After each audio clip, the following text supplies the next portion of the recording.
Welcome once again to Red All Over YouTube, wherever you are in the world watching this. I'm Graham Mack and I'm here with the editor of the Liverpool fanzine, Red All Over the Land. This is actually the previous issue. There is a new one just gone to the printers, hasn't there, John? That'll be out soon. Right. Okay. Today, right. So if I show it like that, you might think it is the latest one, when it's not. It's the one before. It's the one with Van Dijk on the cover. So yes, Red All Over the Land, the longest lasting Liverpool fanzine, over 25 years serving the fans of Liverpool Football Club, and this is our fourth Red All Over YouTube. So welcome to everybody who are special guests tonight. We've got everybody on at once. We've got some special guests. We've got Jeff Goulding. Hi, Jeff. Give us a wave. Hello there. All right. Jeff is a writer who's written loads of books about Liverpool Football Club, and he's got a belter coming out next month, which is all about a very special Liverpool team called the Untouchables. But he'll tell you more about that in a bit. We've got Kim. Let me see if I can say your name. Actually, where are you, Jeff? Just as we can place you in the world so we can see where we are. I'm in Verzackley in Liverpool. Okay. Near Finchley Racecourse. All right. And Kim, and it's Olthof. Did I say that right? That's perfect, yeah. Look at that. And where are you, Kim? I'm in the Netherlands. Okay, Kim is joining us from the Netherlands. And you've written a book as well, or you've got a book out. Do you say you've written it? Because it's mainly pictures, isn't it? Well, I've written, the people have written the stories about behind their tattoos, and I've made one complete book of it. Right, so it's a book all about Liverpool tattoos. Yes, and the stories behind them, yeah. And we'll find out more about that later. You're also going to show us some of your Liverpool tattoos. I'll try to, yeah. Okay. And if anyone has got a Liverpool tattoo or they want to comment on anything that's on the show, you can just hit the comments thing, stick it in if it's a good one. We'll read it out. But let's talk to the man himself, the editor for over 25 years of the Liverpool fanzine, Red All Over the Land. John Pearman, how are you? I'm quite warm, Graham. Quite warm. We're all warm. What's the weather like in the Netherlands, actually, Kim? It's stinking hot in the UK. I'm in Hitchin in Hertfordshire. It's exactly the same over here. It was 27 degrees over here today. Wow. And John... And I would say finally. John, you're just outside Chester. You've got the heat as well. So we've all got the weather. We've all got the weather for this. We've all got the weather, yeah. All right. Now, for many seasons, VAR has been one of the main talking points. At Liverpool, it's NFR now. NFC. Is that what it's called? It's not called R? No, Near Field Communications, I believe, isn't it, Jeff? Yes, we'll go with that. Yeah, it's near field something for sure. Although the field appears to be very, very specific, like the corner of your phone or something like that. Right. So anyone who hasn't been to Anfield lately, like me, to get into the ground now on a match day, you need to have your ticket on your phone and you have to use the phone. You can't use the fan card thing that worked after the initial teething problems. Worked great, didn't it? For a long time, they've messed with it. What's your experience of it been like, John? I went to one of the pre-season friendlies, but on that day I accessed the stadium via a paper ticket, which was printed down from, off the internet. Off the computers. That worked, and I had no problems there. But the game was delayed for 15 minutes, 20 minutes, due to the crowds being outside. And when you think there are only 40,000 there, yeah. So I didn't go to the birthday because it was my partner's birthday, and we'd go where, strangely enough, it rained and there were queues, which basically mirrored Anfield. It rained at Anfield and there were queues. And people, I don't know whether it's anything to do with the television companies, but the kickoff wasn't delayed. But I do understand thousands missed the kickoff due to this new system. Right, I'm going to be fair and say the system will work eventually. The only problem is we don't know when eventually it's going to be. I just think the club, it's not our football club that's introduced this, it's something else. I believe it's a Premier League directive. And to introduce something like this, it's happening at West. I believe it's happening at Old Trafford. It's happening at Crystal Palace and maybe other grounds. Tottenham, I think, yeah. But why introduce this in the midst of a pandemic that's we're being told is cases are increasing, deaths are increasing, and they're telling you to observe social distancing, and then they're telling you to queue for half an hour outside a football ground where you're sharing the area with several thousand other people, and trying to stay clear of somebody when they're treading on your toes isn't easy. That's how I see it. Well, give us an idea of how bad it was for people who weren't at the match, John. Well, anybody who's a football fan will know the situation about how Anfield is. Well, there was no food stalls available. They've all gone. The fan park has gone. And there were, first time I've ever known it in all the years I've been going to football, is the queue for the main stand from the Anfield Road entrance was right down to basically 3/4 of the length of the main stand. I'd say 100 yards long and several people deep. And the queue to get in from the Cop entrance, the end, that was exactly the same, and that was stretching out into the roads. It's just not right. To me, it's senseless, and they're asking people to get inside early. So you're getting people coming up and trying to get in early, but you know, if you live in, say, Brighton or Cornwall, or you're coming down from Scotland and you're using public transport, the trains, or you're using supporters club coaches, you're at the hands of so many different things. We've all travelled. We all know what the ways are like in England. So it's just problems to the say that's not necessary. If they'd have trialled it somewhere, maybe one ground, maybe one part of the stadium, maybe that would have been better. But to expect everyone to suddenly change their entire match day tradition or habit. It was never. It's not. It's going to be a problem for a long time. And you know, if we for a night game against AC Milan, then who knows? I mean, people are going to be travelling on the M6. You've travelled on the M6, Red. You know what it's like. I mean, yeah, you know, it's just, to me, it should have been done. Not at the time of the situation we're all living through. You know, it's just not a good idea. And how's it affected you then, John? Because everybody has their match day routine. There's people they meet up with that they only ever see at the match. If now people have got to be in early and be at certain times and all the rest of it, has that just completely messed that up? Oh, definitely. Yeah, I mean, there's people who I've got used to seeing it. I would say almost every home game. People who I've known for years, and they walk around. They go into the Kenny Dalglish stand. They'd come round and have a chat, or they go in the Annie Road end. They'd have a chat. That can't happen now. Things have changed, so the logistics have changed, and I had to start queuing to get in to the Cop against Chelsea. Well over an hour before the kickoff, and I 20 minutes before the start. And the concourse underneath the Cop absolutely ran with people, and the atmosphere fantastic.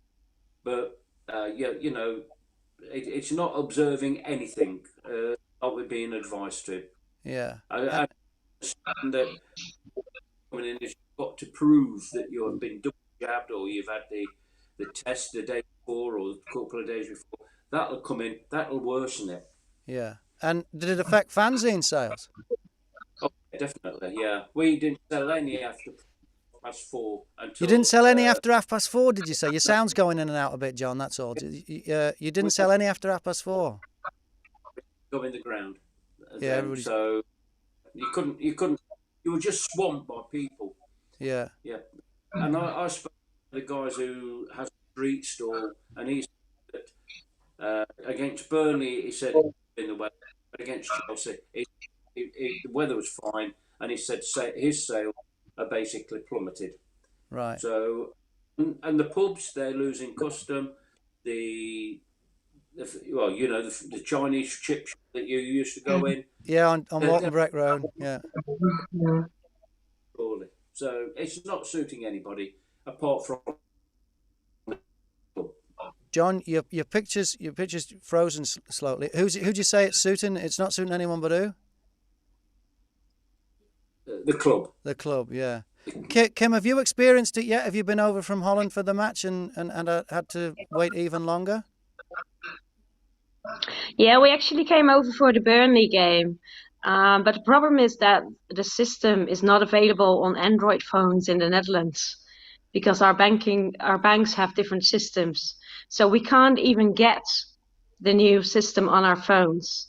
So we actually went to the stadium on a Friday to explain it to the ticket office because we couldn't get through on phone or email or anything for 3 weeks. So we actually went to the ticket office on Friday. We were there for 2 hours to see. They fixed it somehow, they said. And the next day we went to the stadium, I think 2.5 hours before kickoff. And we got there and my ticket still wasn't working. And then one of the stewards just said, well, okay, I've got a bit of an IT background. Let me help you out. And in the end, he could let me in through the emergency door because he could see in the system that I had my ticket. I had uploaded, I had done everything they asked, but I couldn't get it on my phone. Well, it can't just be the Netherlands. And we're going to have this problem for a long time. Well, there must be other countries as well, because I know we traditionally had a big Norwegian contingent and German contingent, and there must be other countries that it's an issue with as well as yours. So yeah, I know from Eastern European countries that they've got the same issue. So all we can do at the moment now is when we know our people from our fan club are going over is just say, go to the ticket office as early as you can and see what you can arrange, but we can't guarantee anything. Yeah. How about you, Jeff? What was it like for you? Well, I feel almost guilty saying this now, but I mean, I went to one of the pre-season friendlies, and the queuing before that game was horrendous. That's the one that got delayed by, I think it was 15 minutes to 25 minutes or something like that. The kickoff was delayed, and that was a horrendous queue for the Kop. I have to say, for the other games that I've been to, the league games, we've gone at the suggested times and we've had minimal queuing. There have been issues. I've seen fans having issues at the turnstiles on the Kop, and I've noticed queuing around the Anfield Road and main stand that John alludes to. But certainly my corner of the Kop, where my turnstiles are, the queuing hasn't been too severe. What I will say, and what I will agree with both John and Kim, is you introduce any new technology in any kind of endeavour, and there will be teething problems. It's almost as there was when they brought in the ones with the cards, wasn't there, for a little while? Absolutely. But then it all settled down. They almost used the pre-season friendlies as a test bed, which didn't seem like a really good idea. And they haven't completely ironed it out. And I think John's right. I think it'll probably continue into the season.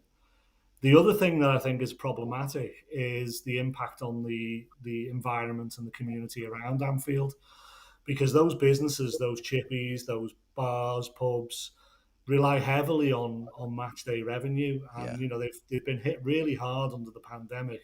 And what the club did, I guess it's a case of damned if you do and damned if you don't. But what the club did was they lowered the price of beer in the ground to £2.90 a pint because they wanted people in early, which of course has an impact on trade around the ground and people trying to sell stuff around the ground. So, it hasn't been, you can say that we need to move towards some kind of technology-based solution so we know who's in the stadium, so we can prevent tickets being sold on the black market for exorbitant rates, and this does make it difficult to do that. Yeah. But the introduction, the implementation of it has been far from smooth, and I think it's had impacts beyond merely inconvenience, but also an impact on the football economy around the ground as well, which is very sad. Yeah. You mentioned tickets being sold for exorbitant prices. John, the club looks like they're guilty of this now, don't they? Well, they are, because they sell these hospitality packages And you know, one lad who writes in the fanzine paid £300 for a hospitality package for the Chelsea game, and you know, I like to go out and dine, and we can go out and have a Michelin star standard meal for two, and have change out of £300. He went to the Sandon, I think it Yeah. was, for his £100. Well, And I've actually done that when, you know, because I have trouble getting tickets to matches. I've been on the season ticket waiting list. I think it's over 10 years now, and I don't know when or if I live long enough to come up to the top of the list. But I'm hoping the expansion of the Anfield Road end will finally, my number will come up, but I don't know. I can remember just buying corporate tickets, hospitality, because it was the only ticket that was available for matches I wanted to go to. And the Sandon is one of the ones I've had. And, you know, the people who work there are great and everybody works hard and it's nice. And there's usually an ex-player about and everything. But really, for what you paid and what you get, you only get a meal and a program. And the meal, you know, it was scouse, but it wasn't even good scouse in the Sandon. It was... You know, and you know, John, I like that Chinese chippy on Walton Breck Road. I would sooner go there than have whatever the corporate meal serves up. And so I don't even think you get value for money. It's just because you can't, you know, most matches, it's the only way you can get a ticket. So it does seem like you're being taken advantage of. It felt like it to me many times. And some of the people I met in there, I met somebody in there who was they were from America actually, but they didn't realize that it was Jerry and the Pacemakers that recorded "You'll Never Walk Alone," and they also didn't realize that the Sandon was the birthplace of the club, and just their basic Liverpool knowledge annoyed me. And so I was annoyed before the kickoff. And then we went and just got a bog stand after the Sandon. The package I got, I don't know what this guy's got for his £300. But then it was just a bog standard plastic seat in the upper tier of the Anfield Road end. It wasn't even a super seat in a corporate area. It was nothing special. It was just some ordinary scouse in the Sandon before the match, and you're paying through the nose. And I think they need to look at that. You understand, there's corporate customers and they're willing to pay a lot more for a better experience. But if the experience is not as good as the fish and chips from the Chinese chippy on Walton Breck Road, and the seat's only the normal seat that you used to get with a normal ticket, then really, what is going on there? We have to ask questions. To be honest, I think this is the problem, isn't it?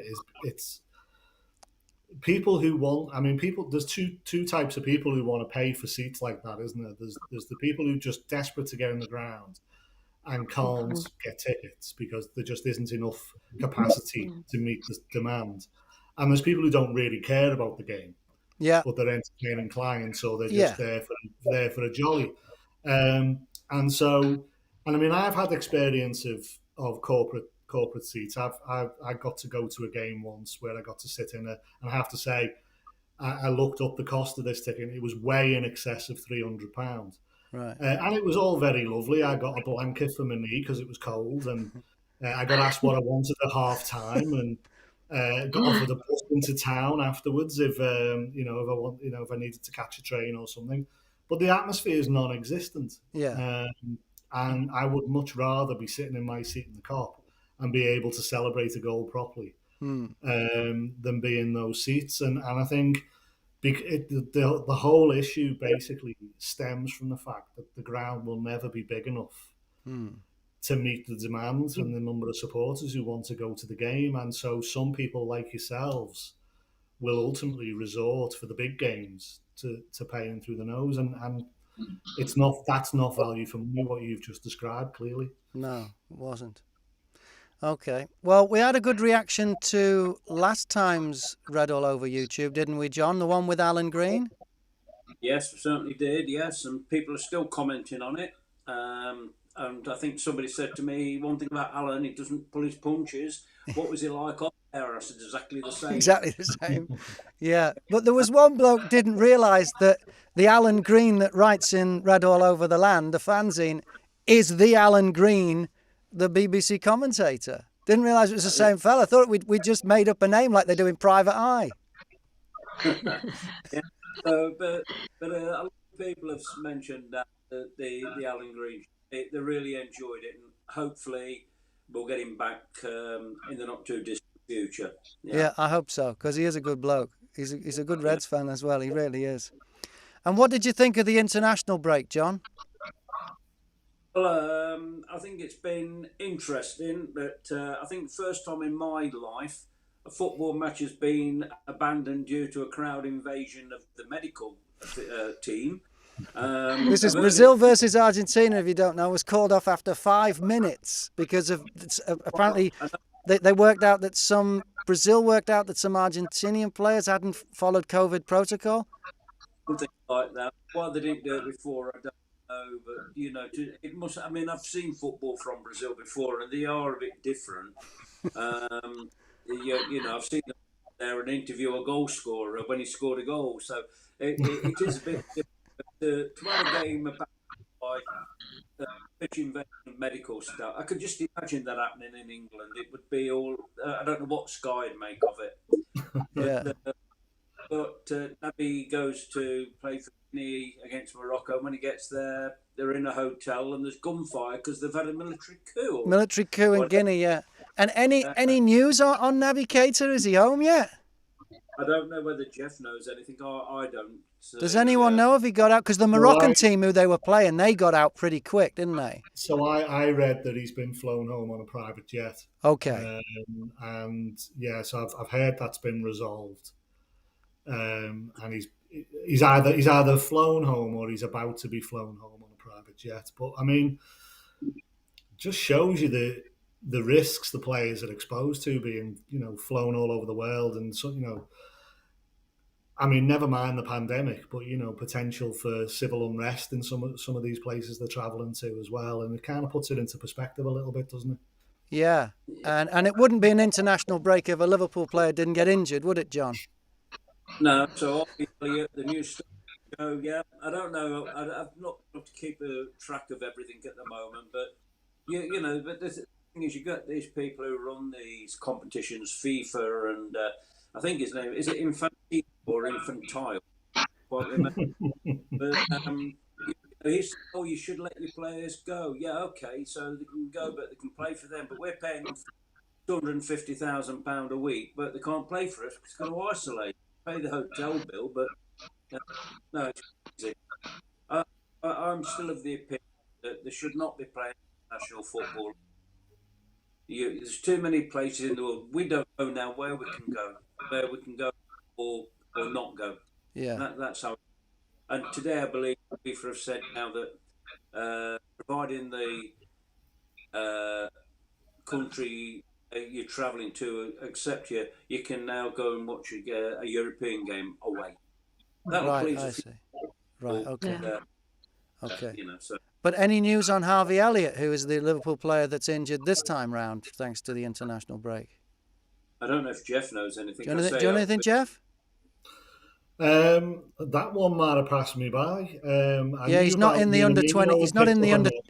He's they've pulled him out of the under 23s thing. From what that was the latest I heard. Yeah. Right. I mean, yeah. As you rightly say, another international break, another Liverpool player injured, and it's. I mean, I've always been a club over country supporter. Really, I find to get myself worked up about international football. I see England and the international teams as games where our players get injured, basically. Yeah. And I've never been able to get my head around how they can place friendlies and qualifiers and international matches right in the middle of a football season. It's just absolutely crazy. And to take time out to go to Andorra. Andorra, yeah. What is it? A ski resort or something? It's not even a proper country, is it? I mean, yeah. Well, that's all our Andorran viewers have just switched off now. That's right. Yeah. Steve Wilson has sent a comment. He says El Presidente says sorry he's late. Does anyone understand that? No. Okay, he must have just tuned in. And it's all right, Steve. We don't do the register at the start, so you're all right. You're all right. But international football, though, Kim, this is your thing, isn't it? You're not only a Reds fan, you are one of the few Reds fans who is a fan of your national team. In fact, you actually do you lead the team out? You're certainly there every match day on the pitch. Do you want to talk about that? I'm normally there on match days to cheer on the fans as their mascot. So Yes. I'm the one that's in the lion suit every match. Right. So as this is Kim Olthof as seen on TV, but not as seen on TV. Exactly. You all know me. You Yes. just don't know whereabout I am. Yeah. So is your view on the international slightly different to what we've on these YouTube Red All Over YouTubes? We found that Liverpool fans really, by and large, aren't really that interested in England. Do you find that with Dutch fans that they're not so bothered about the national side? They're more into Ajax or whoever their team is. I only picked a random club there now. No, I think the Dutch fans are interested in the national team. I just think our members, like the Liverpool fans, don't want them to play for the Dutch team. They want them to be safe as well. Yeah. So yeah. we're the same like that. I'm actually quite happy that Virgil is back and playing for us. Yeah. But he was rested actually last weekend, so I think he's talking to his coach and only playing the games that he should be playing for Holland to get us through to the World Cup. Right. I'm personally, I'm glad he's back, but obviously I don't want to see him go back to Liverpool injured. So Liverpool is always priority to anything. All right, that's good. Steve's been back on. He says, El Presidente from Austin, Texas, of the Liverpool connection. So, Steve Wilson. Yes. Hello, Steve. Yeah. Got it. So, says, big fans of John and Jeff, and now Kim. So, yeah. Yeah. So that's good to know. So, hi, Austin, Texas, and thanks for tuning in tonight on Red All Over YouTube. So, what have we got coming up in the fanzine, John? There's got to be a lot about the ticketing, I would have thought, yeah? It gets a mention. As does a few other little bits and pieces. But the season's only three games old. So even with the ticketing thing, we'll be fair. We're not going to condemn it to the rubbish bin straight away. Yeah. But I think the football, it's been okay. We didn't hit any great heights, but it's early, and I think that we've all been impressed by Harvey Elliott. Yeah. Well, what a find, and we should also remember that Liverpool have spent millions or any money in real terms in the shop window, transfer window, but we've got our player Harvey Elliott. What he may turn out to be, it's going to be something else if he maintains this. Oh, he could be another Stevie G quite easily. Yeah, it could be. Yeah, you never know, and you can't put a price on these players. You don't know whether they're going to save you money or not. I mean, I can remember Sean Dundee. I mean, we all thought he was going to be something, and he was. Wasn't there something we thought? Yeah. But we also maybe talk about it a little later. We've mentioned we've got the Florrie. Now this is November the 13th. This is Red All Over the Land live. Really? Yeah. So we're going to be talking about that in the fanzine. And we've also got book reviews, which we can go straight into if you wish. Well, we will, but just a quick word on the Florrie. Are tickets on sale for that? Now, this is the Florrie, the Florence Institute in the Dingle or Toxteth, because it's right on the border. I'm not sure which side of the line it is. I think it's on the Dingle side. Right. Yeah. And we've got there. And you were talking about a former player. Is that confirmed? Going to be there? John Barnes has committed himself to come along. Right, John Barnes, yeah. Florrie are looking after that side of it, things. So we've got it. He's coming along. We hope to have Alan Green there. Yeah. In San Diego. We've got yourself ground. We've got Mike Lepic from the JC23 Foundation, and that'll be hoping to raise more money for the Florrie. Yeah, the tickets are actually going on sale now. We've just got to get the details out to people and how we're going to be actually selling them.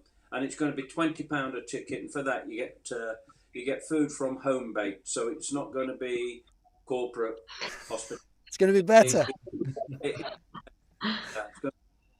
Yeah. So, and we're looking forward to it.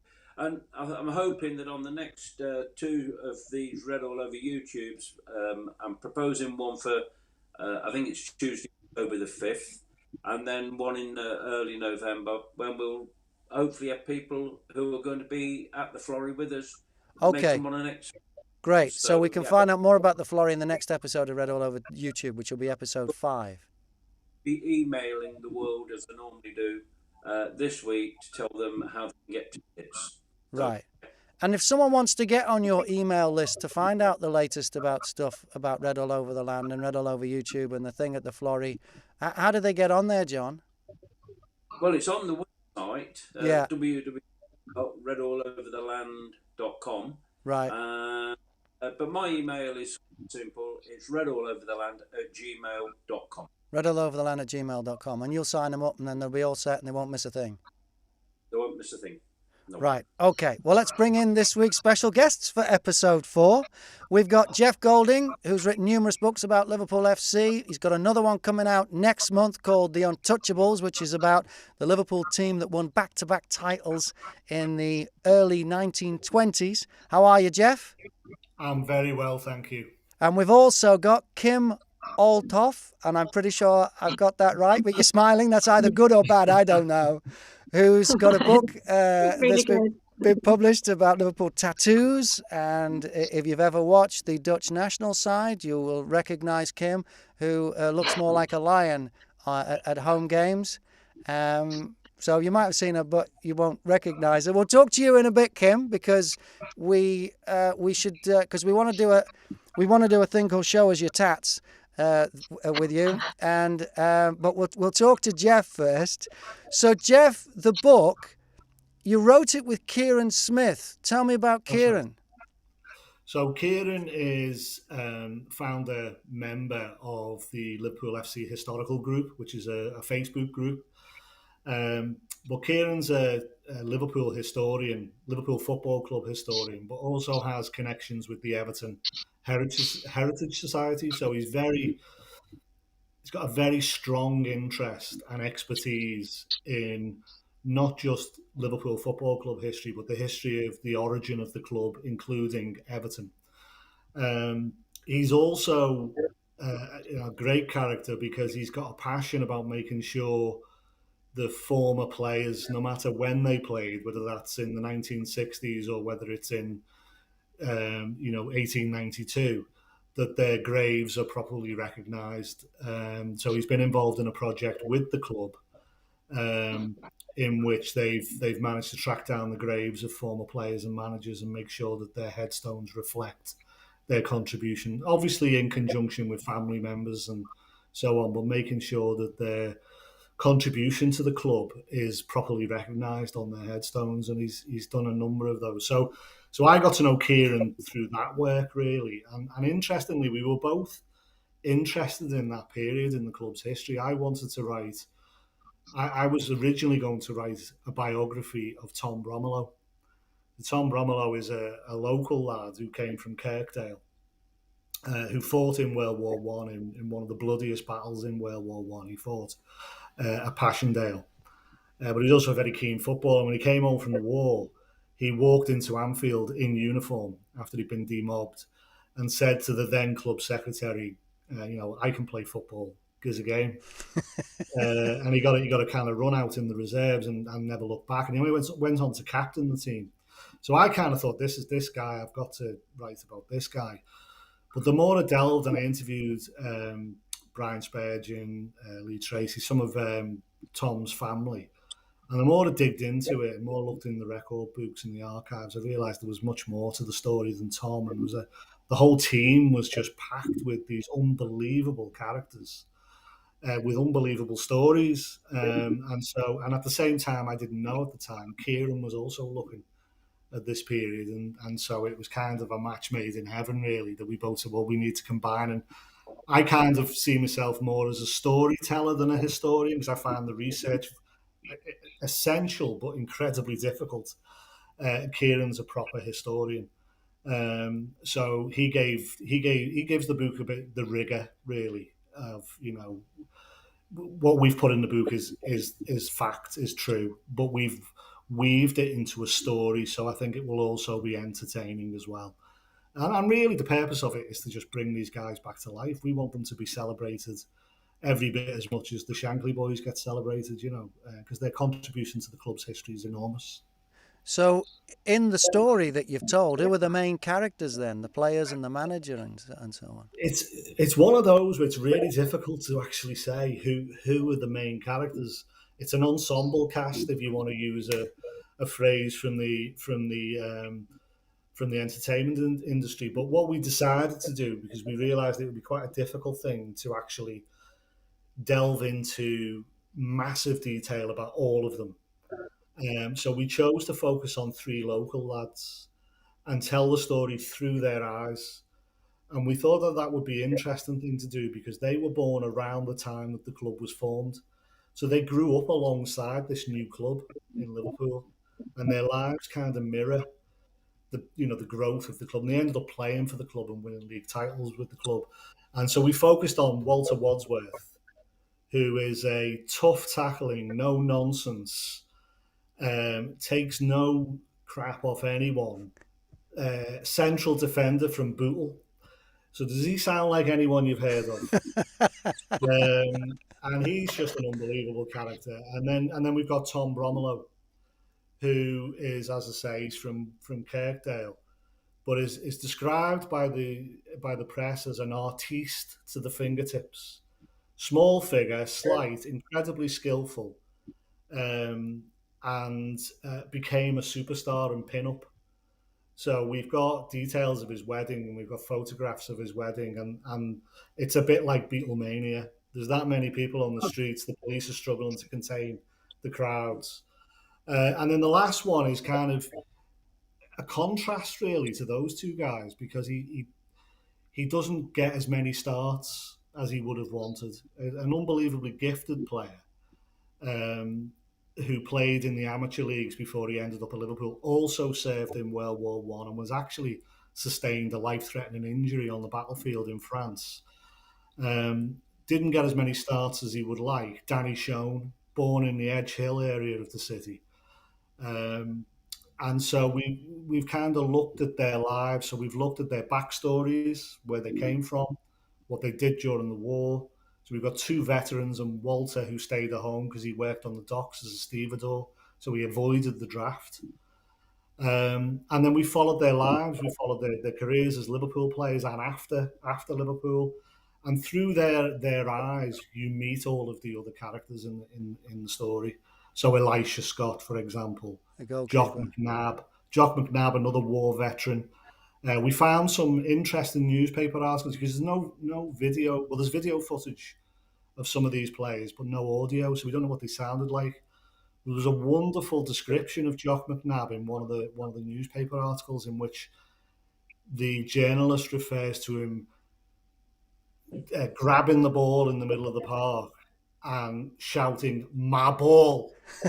And it's just so evocative. You just get this Scott, this image of this Scott in this muddy pitch, stamping his foot on the ball and knocking the other player off the ball and shouting, "My ball," out loud. So we've got lots of little stuff like that in the book. We've revealed some incredible detail, and I haven't even touched on the managers, because this is 2 championships in a row with 2 different managers. Wow. Well, how did Liverpool lose the first manager if he won the title? Well, that's a story that's been shrouded in mystery for a long time. There's been lots of theories advanced as to why, and I don't want to spoil anything. Okay. You have to read it. But what we do is we delve into those reasons, and we kind of explode some of the myths around why he left, and we feel we've debunked many of them. But what I will say about Dave Ashworth, he left in the December, halfway through the second season after winning the title. He goes back to Oldham, who were threatened with relegation, fails to save them from relegation. He previously managed Oldham, and then a former Liverpool player and Championship winner, Matt McQueen, who moved up to the directors board. He eventually steps into Ashworth's shoes and gets the team over the line and wins the second title with them. But what we can say about Ashworth is he's just an incredibly eccentric and fascinating character. And the stuff that we found about his antics during games. I mean, what's interesting about him is that many managers of the day would either be in the director's box during a game, or they might not attend the game at all. They might be away on business. They might be scouting. And the captain would largely manage the team during a game. But Dave Ashworth was different. And we've got some accounts of his antics during matches and his behaviour at away grounds and things he did. Clearly an incredibly popular figure who was never out of work, but very eccentric and very nomadic in nature. So he's an incredible figure too. There's so many of them, as I say. It's just, you could have picked any one of them and write a biography about that one. Yeah. But what we've managed to do is capture the team and the team behind the team. And what did you discover in your research about the match-going experience for fans? What was Anfield like back then? So, and what year? We're talking the 20s, aren't we? Yeah. So post-war, Ashworth comes in 1919. So from that period through to 1929, 1930, no roof on the Kop.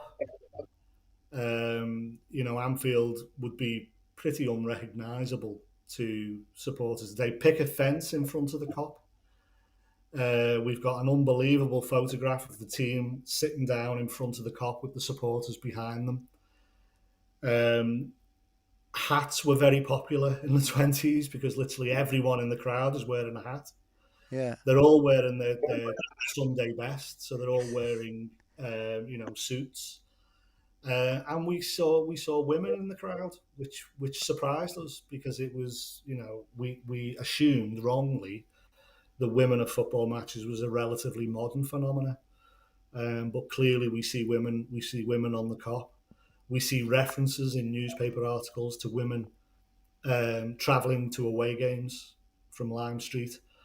And we also see references to women playing football as well. So there was Dick Kerr's All-Stars, female team who attracted huge crowds, much to the chagrin of footballing authorities. And, they were banned. They thought it was an affront to femininity for women, and it would damage male impressions of women if women played football. All of this nonsense. Interestingly, Liverpool booked the trend, as it often does, and the Lord Mayor and his wife entertained the ladies' team at the Adelphi, and Liverpool put on a game in defiance of the ban. The city of Liverpool put on a game in defiance of the ban.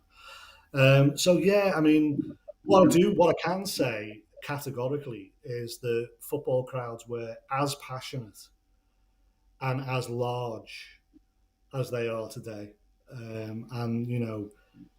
often in all weathers, standing on terraces where they're getting rained on, or in the summer, absolutely baking on the stands. It was obviously a very different game to watch, and the circumstances you watched it in were different, but the fans were no less passionate, and they travelled away to watch the team just as we do today. Wow. No scarves though, no colours. No scarves. Away? Yeah. Anywhere. Only or even at home. They wore rosettes. Only in cup games they would wear a rosette. But people didn't wear colours in the 20s at a football match. Wow. Did they have rattles, or did they come in later? Yes. They had rattles. And the press hated them. Hated the rattles? So you read lots of reports where they refer to the infernal racket.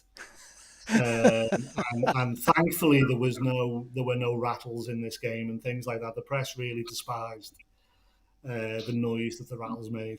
And back then, I heard when the press used to go to the games, to get the match report into what was probably the Football Echo back then, the reporter would take 2 carrier pigeons with him. And one he'd write the first half report, and that carrier pigeon would be set off at half time, and then the other one would be set off at the end of the match, so they could get the get the match report in the Football Echo. They did. That was common practice. But interestingly, there was Ernest Edwards was a local journalist for the Liverpool Echo. Legendary. I mean, his columns are fascinating to read, not just because of the not because of the match reports, because actually the match reports are very perfunctory. They're very matter of fact almost. You read them. Well, you probably can't fit that much on a pigeon's leg, to be fair. That is a good point. Well made. So it was just the facts, the scorers, and the times. Yeah, I never thought of that. Yeah. But later on, Ernest Edwards, who went under the pseudonym B, he had a telephone installed. He was the only reporter, I think, in the country. Another first for Liverpool. With a direct line, with a direct line to the Liverpool Echo, so he could file his match reports. Wow! So the book is called. It's called The Untouchables, Anfield's Band of Brothers. And it's out next month? It's out this month. It's out on the 20th of September. It is? Okay. And how do you get a copy? Well, it's everywhere, so it's you can get it in all the usual places. But is it on Amazon and everything, and where people? Yeah, it is. Yeah. Right, and you can buy it direct from the publisher, or you can buy it from Waterstones, W.H. Smith, A Great Read, HMV. It's available everywhere. And a lot of independent booksellers have picked it up as well. Is it an ebook as well, or just a physical book?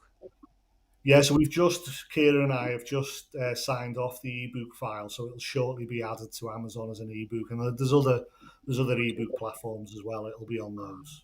Okay, hey, well that's great. Thanks for telling us all about that, Jeff. No problem. You got any tattoos? No, Jeff, I want one, but I'm forbidden. We will give a copy of the book to one lucky Read All Over the Land reader. Oh, that's wonderful. What do they have to do, John, to get the free copy? Subscribe. It'll be a subscriber's prize. I see. So if you subscribe to Read All Over the Land, which might be a good idea the way the ticketing situation is at Anfield, even if you regularly go to the match and pick up your Read All Over the Land at the match, it might just be worth subscribing. And now you could win the Untouchables as well by Jeff Goulding. Yeah, and Kieran Smith. And Kieran as well, of course. Okay, now I don't have any tattoos. You got any, John? No. So Kim, you are the only tattooed person here. So you're with some outsiders.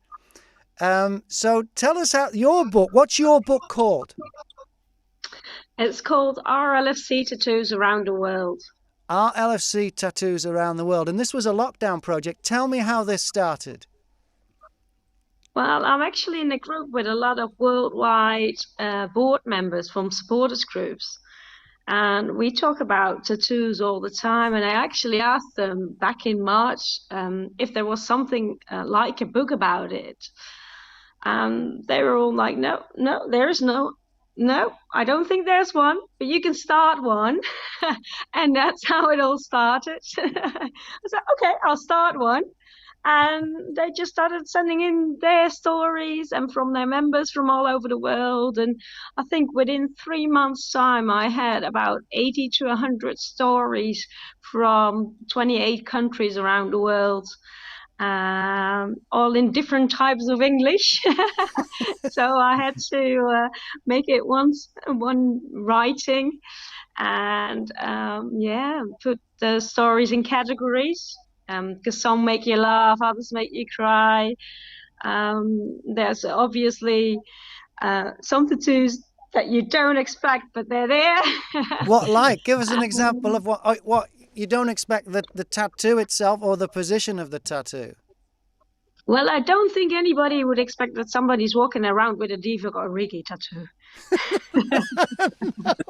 No. But there is an Divock Origi tattoo. Yeah. Okay, but is he from Divock's home country? Maybe is that it? So that's why that's his player. Okay. Yeah, and he made Yeah. a bet that if Liverpool would score in the final, the Champions League final, that he would get the tattoo, and he did. All right. So that's a great story. So what other stories tickled you? I think mostly I was surprised that people from Nepal or India actually were diehard Liverpool fans with tattoos. Because obviously we know from Europe, European, Scandinavian countries, that they're big red fans. But yeah, you go to Mexico, Costa Rica, you name it. There's Liverpool fans out there as well, and they wear their tattoos with pride. And I'm mostly surprised by that you go all over the world, how deep the passion, how deep the love goes for Liverpool. I think, though, if you're going to have something done permanent, you want it to reflect something that's going to be permanent in your life. And the support of your football team is one of the few constants in any person's life. You know, partners come and go and jobs come and go and people move to different countries and that. But that is going to... So it's a pretty safe thing to have done, I'm guessing. Perhaps not so safe if you're going to have a player's name, because anything could happen there, couldn't it? Exactly, It could exactly. backfire. You know, I wonder if Yeah, and anyone's I've got got an one int tattoo. Sorry? I've got one guy in the book that actually became a Liverpool fan. He was an AC Milan fan, Yeah. and he went to the game in Istanbul. He So did? he went in. He went in as an AC Milan fan, and he came out as a Liverpool fan, and he's now got tattoos all over his body. His name's not So Berlusconi, is it? so teams can change as well, but once you stick to a club and you got your tattoos, I don't think it changes anymore. Yeah. Okay. Now you've got your tattoo. So what's the story of your first tattoo then? Because at one stage you would not have been tattooed, and you've got your first. Is your first tattoo a Liverpool tattoo? No, it's actually not. So you were a tattoo My- fan as well as a Liverpool fan. It was, Yeah, and you combined the two interests. Right. Okay. correct. Yeah, yeah. So what was your first one? I've got a little bumblebee on my shoulder. That was my very first one. And what does that represent? Is there a story behind that? Yeah, my friends always taught me sweet but naughty. Right. And the bumblebee's actually got bright, big eyes, and that's the naughty part of it. So that's the story behind that little bumblebee. Okay. And then your first Liverpool tattoo? The first big one I've got is on my arm, and that's actually, I don't know if I can show it this way. Oh, wow. Wow. It's a European Cup. That's beautiful. And with the 6 stars we needed, obviously. So how many stars did it originally have? Oh, that you had that when the 6, or did you have stars added? I already had 6 stars somewhere else, but I can't show you that one. Okay, now we don't want... And that started off with 5 stars, and I had to add one. But I'm showing you this easy one. Oh, so there is another one somewhere that we're not gonna see, because you know we don't want to get stopped going on YouTube. But Exactly. that one had 5, and you had to add a 6th. But the one on your arm, Yeah. that was when we had 6. That's when we had 6, yeah. And I've got the little bit of, I can see if I can do it. That's what I'm trying to find a way to show. It's actually on my arm saying, What does that say? you know, You'll Never Walk Alone. Now, you've got the lyrics to You'll Never Walk Alone as a tattoo, but not I all do. in one place. You've spread it out. Yeah, it's spread all over my legs, and I've got a bit down here as well. So there's a different line from You'll Never Walk Alone, but the whole song is Yeah. on there. Yeah, Right. the whole song is on my legs and on my body, and it's together with different symbols that have a story for me. Right. So I've actually talked about that in the book as well. What of The your different story? meanings. Yeah. Yeah. And Jeff, why haven't you said you haven't got a tattoo because you're not allowed? Who's stopping you? My wife is absolutely dead set against them. Right. When we were going for the league under Rodgers, I decided I was going to do it, and I was going to get a liver bird, because I agree with you. There's no way if I get a liver bird on my arm, I would never fall out of love with that. I No. would never regret it. It would be a tattoo I could live with for the rest of my life. and it would be covered. It would be covered Yeah. under a sleeve. Yeah. But it was made clear to me on no uncertain terms that would not be welcome. Right. So I see. I caved in and Right. decided not to do it. But I there's still time. I'm still young-ish. You Yeah. never know. So I might Jeff, just get one somewhere that can't be seen. your wife was cheering slip. What was that, John? Say that again. They've been cheering the Gerrard slip. Oh, right. Yes. Yes. So it didn't happen. Yeah. One of the few Liverpool fans that would have cheered I'm assuming she's a Liverpool fan. No, she's a Blue, actually. A mixed marriage. Yeah, somehow we make it work, Graham. I don't know how. Well, that doesn't it show if that can come to, if you can bring that together, and so many couples on Liverpool are examples to the world. How I'm thinking I'll go. Try and get world peace next. That's good. That's a good idea, or at least find out where there are conflicts and different disagreements of that kind of level, and see if you can bring your knowledge of bringing it together to those two warring factions. Yeah. Okay. Well, yeah. Rafa's managed to work it out. So, yeah. Well, so far. Where is she? Does she agree that Rafa's a good choice? Yeah, she's. To be fair, my father-in-law and brother-in-law were both very pragmatic about it as well. They recognise it probably irritates them because previous comments he's made about them being a small club, famous small club comment. I'm sure it irritates them, but ultimately, I think the three of them have been quite pragmatic about it and recognise he's a quality manager, and he loves the city. And clearly, it's a no-brainer for him. He still lives on Merseyside. He loves the city of Liverpool. He's a quality manager. He's shown he can manage. He's managed the clubs where there's been turmoil in the background, hasn't he? And he still managed to do things. He was despised at Chelsea by their supporters, yet he still won them a European trophy. So I think they'd be fools not to give him time. I just suspect that he won't get the time as soon as things start to... If he hits a sticky patch, I think that'll be a real test to see what happens there. But it'd be a great shame because despite the fact that he now manages Everton, I still love the guy and I always will. Yeah. Well, he brought us Istanbul, didn't he? I'd go along with that.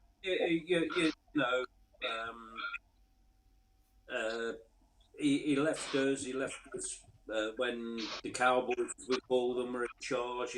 But he opened a lot of people's eyes to what was going on right from day one. When a lot of other people were still thinking we're going to get that spade in the ground and everything was going to be good. So he's done any harm to Liverpool ever. And when he left, just a bad word. He never went. And he obviously donated 96,000 to the Hillsborough. He turned up at the Hillsborough service on the Cop, and he's always been a great guy. It's like I always think a manager in the modern game, they have got this period of time. Like there's a time when you go, like Joe Houlier will never ever be for 2001. Yeah. It petered out. So there's a time when you think, well, we've change things. It may happen with Jurgen. There may come a time we've got to change things. That happens. It's football in the modern world, and there's a time when I actually thought David Moyes might be the ideal manager to come to Liverpool, but only for one reason. It would have really upset the Everton.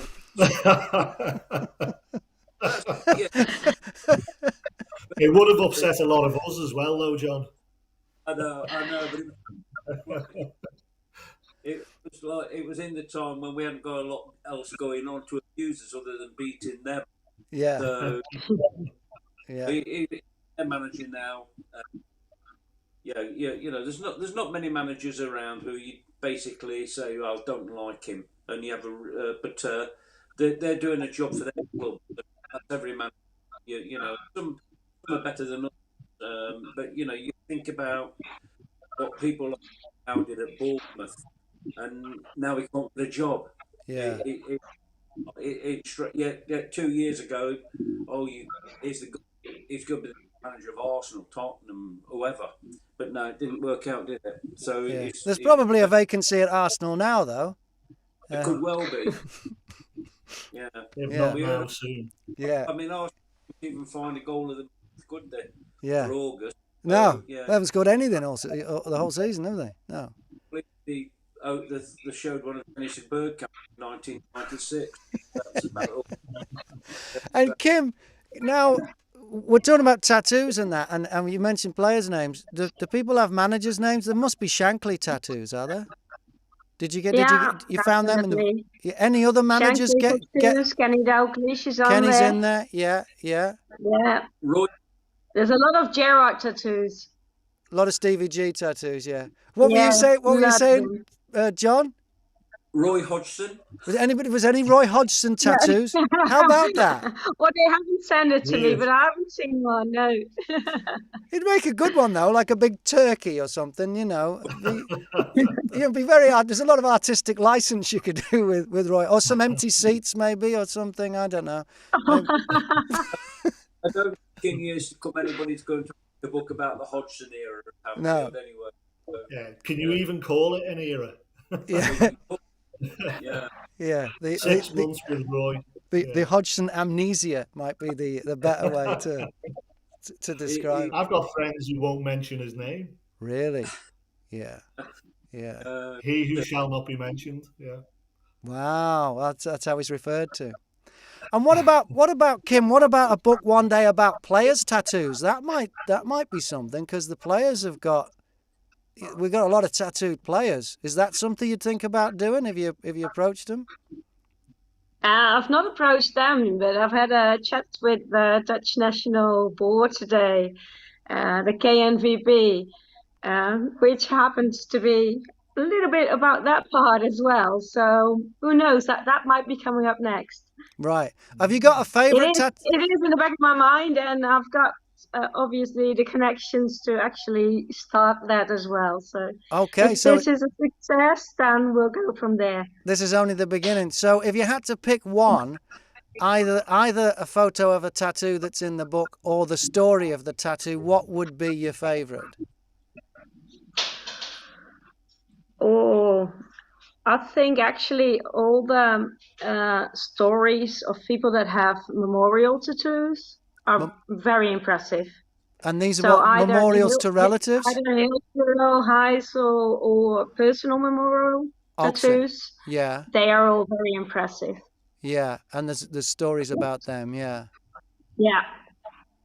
And John, you mentioned that you can win Jeff's book, The Untouchables, by subscribing to Read All Over the Land. Can you win Kim's book as well? I've got Kim. Two people have sent me photos of their tattoos. I've held that too, Kim. She can probably pick it up later. And if I get any more, if anybody wants to email them or put them on Twitter, then we'll over and we'll have a little competition. Right. So if you've got a Liverpool tattoo, specifically a Liverpool tattoo, if you can get in touch with John, readallovertheland.com. All the contact details are there, and a photo of the tattoo, and John will pass it on to Kim, and the best one will get a copy of Kim's book. Yeah, hopefully signed. Great. All right. Absolutely. Yeah. And Kim, will you be doing another book of tattoos? I mean, because you've probably only scratched the surface of this, haven't you? If it's from around the world, people's tattoos around the world. Yeah, it sounds like it, because ever since I said, okay, it's going to be in the bookstores in November, and you can pre-order now, there's a lot of people who've written to me, can I still be in it, or can I send some tattoos in for a second book? So I think once this is out, it might actually be a part 2 of it as well. Okay, and where do we get that? Is it published in the Netherlands, or is it a British publisher? Will it be easy to get if someone's watching this in the UK or wherever they're watching it in the world? Will it be easy to get hold of? Yeah, it's going to be the pre-sale is on through our LFC tattoos.com, so everybody can pre-order there. So it's And I will it's OUR, our Liverpool, our LFC Tattoos is where you find it. Yeah, exactly. .com. Okay, yeah. We should have lfctattoos.com up and running soon as well, which would make it a lot easier. Yes. And we will be in Liverpool from the 10th till the 20th of December. And for everybody that wants to collect that book around that time in Liverpool, we're going to do it free of shipping costs. So that would save a lot. Yeah, and if they haven't sorted out the ticketing at Anfield, you've got a captive audience in the queues waiting to get into the ground that you could probably walk up and down. And sorry, John, what was that, John? Your sound cut out. What was that? I walked up and down the queue for the main stand and sold 7. Right. Okay. So that's something.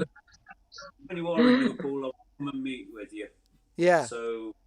That might be the new way if they don't sort out this. This might be where you buy stuff is while you're queuing up. Maybe the stalls will come to you. Maybe at scarf or a badge will be shouted to people in the queue, or tattoo books and all that, rather than you having to go in all the little stalls wherever you go. It could change the face of football. Well, it's been great having everybody on. Have we got any other stuff we want to talk about before I get John to wrap it up? No, Kim, I'd just say if you can spread the word about Red All Over the Land to all your connections. You know, it's very cheap. It's only £2 for people in England. So, and it's to send them anywhere in the world. If we were sending them it'd only get 10 for 37. The price is going up. The price of going up, but the price of the fanzine. It hasn't gone up since 2004. Just to because your sound's was a bit iffy there, John. Are you saying that someone could subscribe to Red All Over the Land for a year anywhere in the world, and what would that cost them? £37. £37 anywhere in the world. Oh, awesome. In Europe, it's And how many issues in a year? 10. So it's 10 issues. I see. So it's the equivalent of £3. I'll definitely pass on the message anywhere in the world. over here. Okay. Yeah. And if you go into the match at Ellen Road on Sunday, they'll be on sale there. The usual places there, John. I think there's only one place we can sell there because it's changed there as well. We used to be behind the goal, but I think now down the side. So the setup's changed there. And I've got some good friends from Leeds who are fanzine people. I hope to meet up with them as well. Okay. And then after that, it'll be the home game at AC Milan on a week tomorrow. You will come out against Crystal Palace. I see. All right. And, well, thanks, everyone, for being on episode number 4 of Red All Over YouTube. Jeff, the book again is called? The Untouchables, Anfield's Band of Brothers, and it's out on the 20th of September. And Kim, your book is called one more time? Our LFC Tattoos Around the World, and it will be out beginning of November. And John, it's Red All Over the Land, and it just continues. It's been going for 25 years. Yeah. What was that, John? It just keeps coming out. It just keeps coming. There's no stopping it. All right. Well, thanks for being on, and thanks to you for watching. And if you watch this live, we're doing this on the 7th of September, 2021. If you watch this live, thanks for tuning in. If you liked it, tell your friends, because the recording of this is at exactly as soon as I click this, at exactly the same link where you watched the live show, a recording will be on there as long as YouTube leave it up. And the other 3 episodes, last times with Alan Green, that's still there, so you can check them all out. And this is Red All Over YouTube. So thanks everyone for watching. Thanks for everyone for coming on. And as always, you'll never walk alone. Thank you very much. Thanks everybody. Bye. Yeah. Bye.